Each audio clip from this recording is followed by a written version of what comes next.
Pasalamatan ginato nakadadlaw atong kinabuhi mga idol. Pasalamat kita nga gipakataw ta nga tao. Kaya nagpakabuhi pa kaning kalibutan nga nabilong ka sa mga hayop, luoy kay ka. Ug nabilong ka sa baboy.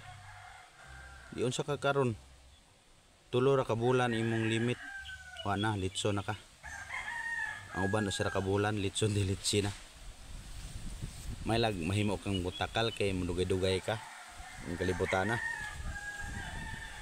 Salamatan ginato nga nahimo tang tao. Bisag unsa pa ta nga pagkatao nabatay kapansanan. Kay ang tao nay gwapo, nay maot. Ang uban naganto sa ilang kapansanan, galisod sila. Nay dato, nay pobre, pero pasalamatan ginato na kay dako kay blessings nato nga usa ta ka tao, nahimo tang tao. Ibutang taron nahimo kang manok. Ang manok usa ra ka bulan tuyok na, gihimong tuyok manok. Mao nang luoy kay ni mga hayop, gihimo ra pagkaon sa tawo.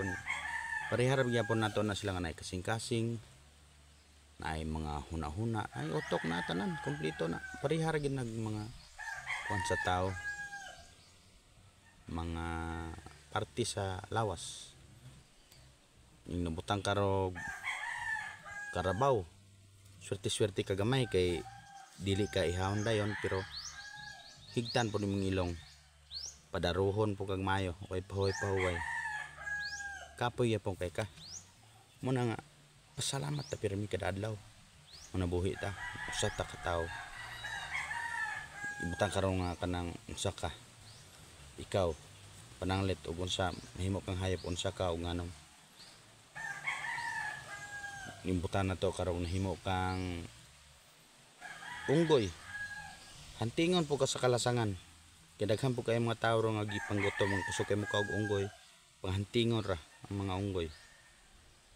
Imbutan tarog ka ng iro.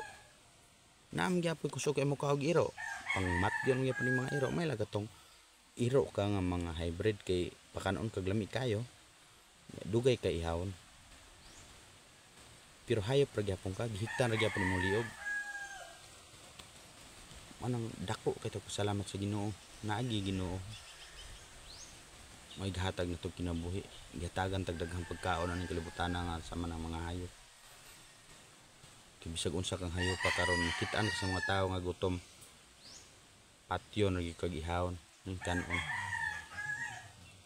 Mao na siya tinuod. Ug usa po ka kabangis nga hayop. Hantingon yapon ka. Kay di man gusto ang tao nga naay mulabaw ilaha. Ang tao gusto man nga mo'y maghari aning kalibutan na. Nya.